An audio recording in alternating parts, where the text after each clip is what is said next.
Hello everyone. రీసెంట్గా election commission of India ఒక important announcement చేశారు. ఏదైతే కొన్ని స్టేట్స్లో మనకి ఎలక్షన్స్ జరుగుతున్నాయో ఆ ఎలక్షన్ రిజల్ట్కి సంబంధించి ఎటువంటి సెలబ్రేషన్స్ చేయకూడదని చెప్పేసి చాలా స్ట్రిక్ట్ అనౌన్స్మెంట్ చేయడం జరిగింది.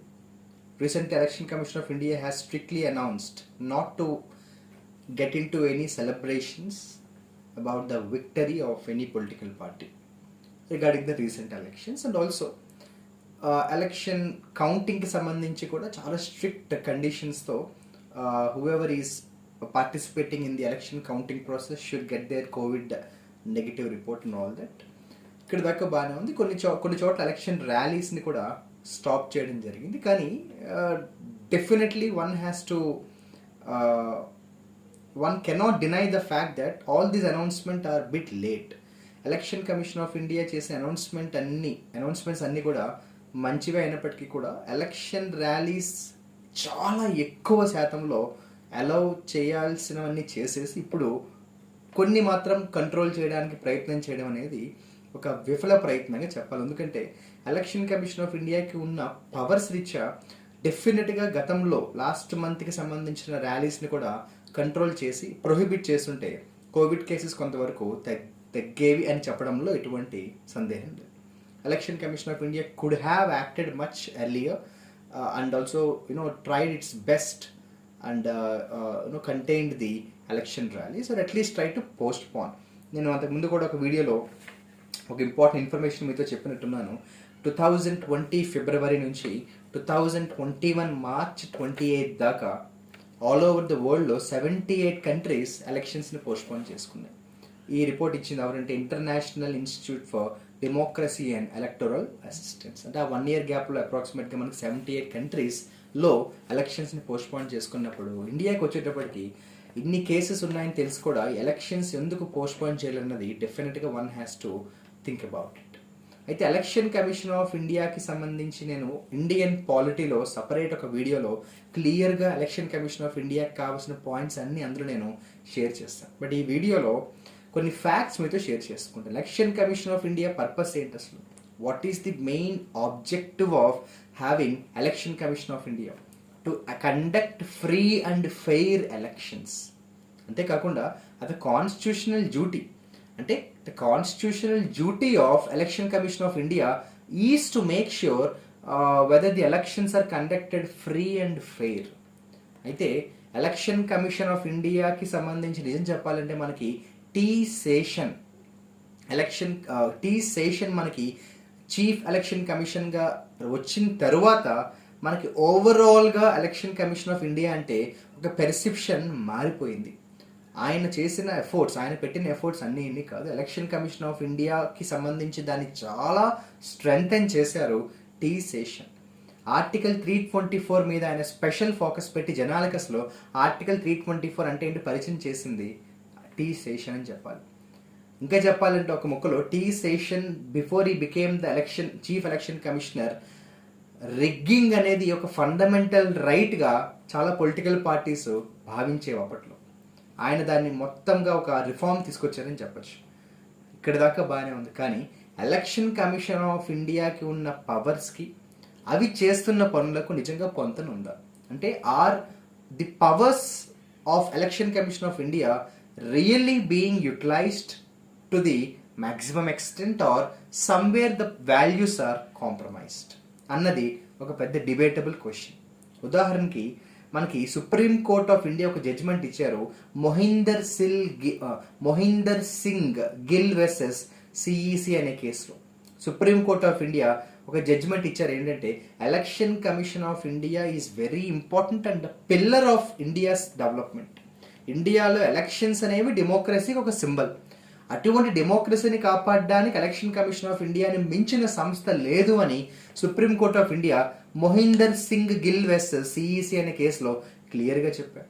ఎందుకంటే మనందరికీ తెలుసు ఎలక్షన్ కమిషన్ ఆఫ్ ఇండియా మెయిన్గా చేసేది ఏంటి? మనకి మోడల్ కోడ్ ఆఫ్ కాండక్ట్ని రిలీజ్ చేసేది election commission of India. What is meant by model code of conduct? Elections టైంలో కానీ ముందు కానీ తర్వాత కానీ ఏ పొలిటికల్ పార్టీస్ ఎలా బిహేవ్ చేయాలో ఏ టు జెడ్ ప్రతి అంశాన్ని కూడా ఎలక్షన్ కమిషన్ ఆఫ్ ఇండియా క్లియర్గా మెన్షన్ చేస్తారు మోడల్ కోడ్ ఆఫ్ కాండక్ట్లో. వాళ్ళు ప్రతి పొలిటికల్ పార్టీకి గైడ్ లైన్స్ ఇస్తారు, క్యాండిడేట్స్కి గైడ్ లైన్స్ ఇస్తారు, గవర్నమెంట్స్కి కూడా ఇన్స్ట్రక్షన్స్ ఇస్తారు. ఈ మోడల్ కోడ్ ఆఫ్ కాండక్ట్ అనేది కొత్తదేం కాదు. 1960లో కేరళ గవర్నమెంట్స్ కోడ్ ఆఫ్ కాండక్ట్నే మనం బేసిస్గా తీసుకుని అప్పటి నుంచి దాన్ని మనం ఫాలో అవుతూ వచ్చాం. ఇది మనకి 1991 నుంచి స్ట్రిక్ట్గా ఇంప్లిమెంటేషన్ జరగడం అనేది స్టార్ట్ అయింది, మోడల్ కోడ్ ఆఫ్ కాండక్ట్. ఇక్కడ దాకా బాగానే ఉంది. కానీ ప్రాబ్లం ఎక్కడ వచ్చిందంటే ఈ మోడల్ కోడ్ ఆఫ్ కాండక్ట్కి లీగల్ సపోర్ట్ ఉందా అంటే లేదనే చెప్పాలి. There is no legal backup for this model code of conduct.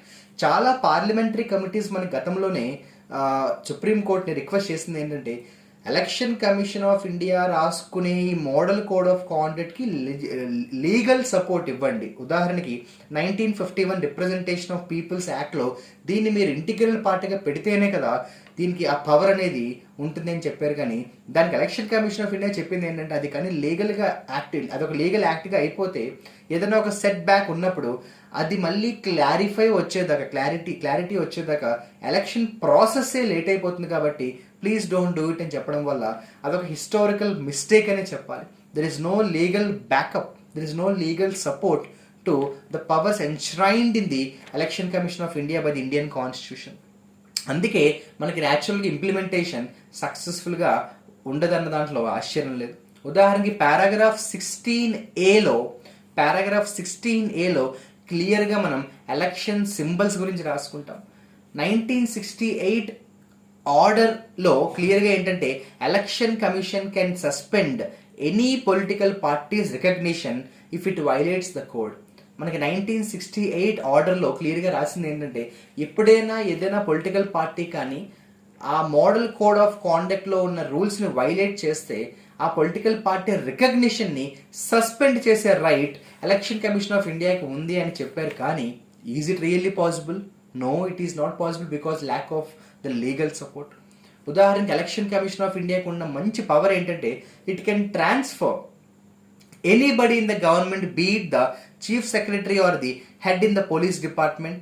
కానీ అది ఇంప్లిమెంటేషన్ జరిగే దగ్గర సక్సెస్ ఉండదు, ఎందుకంటే లీగల్ బ్యాకప్ లేదు. ఉదాహరణకి సుప్రీంకోర్టు ఇందాక నేను చెప్పిన ఈ మొహిందర్ సింగ్ గిల్ కేసులో క్లియర్గా ఏం చెప్పిందంటే election commission of India can take power if no law exists in that matter. ఆ పర్టికులర్ మ్యాటర్లో లా ఏమీ లేనట్టయితే మీరే పవర్ తీసేసుకోండి అని చెప్పడం జరిగింది. కానీ ఇది ప్రాక్టికల్గా అవ్వదు, ఎందుకంటే లీగల్ సపోర్ట్ లేదు దీనికి. At the same time transfer of officials విషయంలో కూడా ఎలక్షన్ కమిషన్ ఆఫ్ ఇండియాకి పూర్తి పవర్ ఉంది. ఉదాహరణకి article 309 talks about transfer of officials. కానీ ఎలక్షన్ కమిషన్ ఆఫ్ ఇండియా అఫీషియల్స్ని ట్రాన్స్ఫర్ చేయడం అనేది ఎంతదాకా మనం ఇప్పటిదాకా చూసాం, గతంలో ఎన్నిసార్లు అది జరిగింది. At the same time administrative మ్యాటర్స్లో, తెలుగు అడ్మినిస్ట్రేషన్ అనగా మనకి గవర్నమెంట్ గుర్తొస్తుంది, కానీ అడ్మినిస్ట్రేటివ్ మ్యాటర్స్లో what is the role of election commission of India? ఉదాహరణకి ఒక ఎగ్జాంపుల్ చెప్పాలంటే ఇందాక చెప్పిన election commission of India model code of కాండక్ట్లో మినిస్టర్స్ కానీ ఎవరైనా కూడా ఎలక్షన్స్ ముందు కానీ ఎలక్షన్స్ టైంలో కానీ ప్రజలకు ఎటువంటి ఫినాన్షియల్ గ్రాంట్స్ అనౌన్స్ చేయకూడదు, ఎటువంటి ప్రామిసెస్ చేయకూడదు. ఉదాహరణకి రోడ్లు వేస్తాము, ఉచిత నీరు ఇస్తాము, అది చేస్తాము, ఇది చేస్తామని ఎటువంటి హామీలు ఫినాన్షియల్ సపోర్ట్లు చేస్తామని అసలు ఎలక్షన్ కమిషన్ ఆఫ్ ఇండియాలో ఉన్న రూల్ ప్రకారం ఏ పొలిటికల్ పార్టీ కానీ మినిస్టర్స్ కానీ ఎవరు కూడా ఎటువంటి వాగ్దానాలు చేయకూడదు.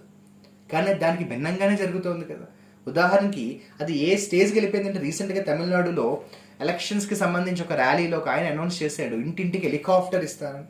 ఇంకొక ఆవిడ, నాకు ఆ నేమ్ గుర్తురావట్లేదు, ఆమె అనౌన్స్ చేశారు ఎలక్షన్స్ ముందు ఒక స్టేట్లో, నేను కానీ గెలిస్తే 7 వారాల నగలు ఇస్తాను అని చెప్పేసి. అంటే ఏ స్టేజ్కి వెళ్ళిపోయింది అన్నది మనం చూస్తే బాధపడాల్సిన అవసరం ఉంది.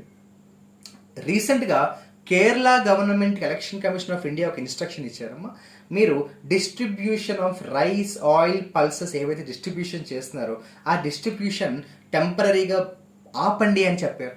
అయితే ఆ డిస్ట్రిబ్యూషన్ టెంపరీగా ఆపడానికి రీజన్ అంటే ఎలక్షన్స్ ప్రాసెస్లో ఉన్నాయి కాబట్టి. కానీ అదే సిచ్యువేషన్లో మనకు సుప్రీంకోర్టు దానికి భిన్నంగా ఒక జడ్జిమెంట్ ఇచ్చారు. ఏమని అంటే S Subramaniam Balaji versus government of Tamil Nadu and order 2013 కేసులో సుప్రీంకోర్టు ఏం చెప్పారంటే please don't stop any state government or any political party which is giving some rice లాంటివి, ఆయిల్ పల్సెస్ లాంటివి, ఇంకా చెప్పాలంటే తమిళనాడులో టీవీలు ఇచ్చేస్తారు, మిక్సీ గ్రైండర్లు, వాషింగ్ మిషన్లు, ఏది పెడితే జనాలకి ఇచ్చేసి అలవాటు, మనకి పొలిటికల్ పార్టీస్ జనాలకి అలవాటు చేయడం. సుప్రీంకోర్టు దానికి ఏం చెప్పిందంటే let us not involve in that process because అవి మనకి డైరెక్టివ్ ప్రిన్సిపల్స్ ఆఫ్ స్టేట్ పాలసీలో ఒక పాయింట్ ఉంది ఏంటంటే బ్యాక్వర్డ్ క్లాసెస్ అలాగే పూర్ పీపుల్కి సోషల్ వెల్ఫేర్ ప్రోగ్రామ్స్ చేయడం అది బాధ్యత అని ఎప్పుడైతే మనం డైరెక్టివ్ ప్రిన్సిపల్స్లో రాసుకున్నామో అది మనకి ఇక్కడ కన్సిడరేషన్లోకి వస్తుంది. కాబట్టి supreme court Nar election commission of India can involve in that process, so let them do what ever they want to అని చెప్పడం. ఇక్కడ డైరెక్టివ్ ప్రిన్సిపల్లో రాసుకున్న ఒక పాయింట్ వల్ల ఈ ఈ ఈ గిఫ్ట్లు ఇవ్వడం అనే ఒక ప్రాసెస్ని మనం ఆపలేకుండా అయిపోయాం. అంటే ఎలక్షన్ కమిషన్ ఆఫ్ ఇండియాకు ఉన్న పవర్నే మళ్ళీ మనమే వెనక్కి తీసేసుకున్నాం అనే, ఆ పవర్ని మనమే వెనక్కి తీసేసుకున్నాం కదా. ఇలా చెప్పుకుంటూ పోతే ఎన్నో పాయింట్స్లో ఎలక్షన్ కమిషన్ ఆఫ్ ఇండియాకి పవర్స్ ఉన్నాయని చెప్తూనే మళ్ళీ మనమే లేవని చెప్పాల్సి వస్తుంది.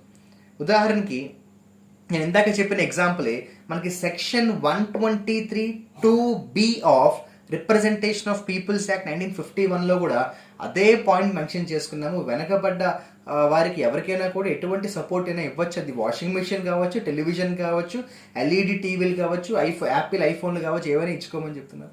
బట్ దాని ఉద్దేశం వేరు, కానీ అది ఇంప్లిమెంటేషన్ అవుతున్న విధానం వేరు, ఆ ఎజెండా వేరు అన్నది మనం అర్థం చేసుకోవాలి. 1984లో ఏసీ జోస్ వెస్సెస్ శివన్ పిల్లాయ్ అనే కేసులో జస్టిస్ ఎస్ఎం ఫజల్ అలీ ఏం చెప్పారంటే election commission of India can't have complete powers అని చెప్పారు. ఎందుకంటే ఒకవేళ ఎలక్షన్ కమిషన్ ఆఫ్ ఇండియాకి కంప్లీట్ పవర్స్ కానీ వచ్చేస్తే అది గవర్నెన్స్ని ఎఫెక్ట్ చేస్తుంది అన్నది వాళ్ళు చెప్పారు. అంటే ఎక్కడో there is a lot of necessity to streamline and empower the Election Commission of India, expecting that the same commission will do whatever is required to conduct the free and fair elections in country like India. రీసెంట్గా Tirupati by ఎలక్షన్స్లో కూడా నేను ఆ వీడియోలో కూడా క్లియర్గా చెప్పాను, elections ఇలా రిగ్గింగ్ చేసుకుంటూ వెళ్ళినట్టయితే ఇక డెమోక్రసీకి వాల్యూ ఏంటి, ఎలక్షన్స్ కండక్ట్ చేయడం దేనికి?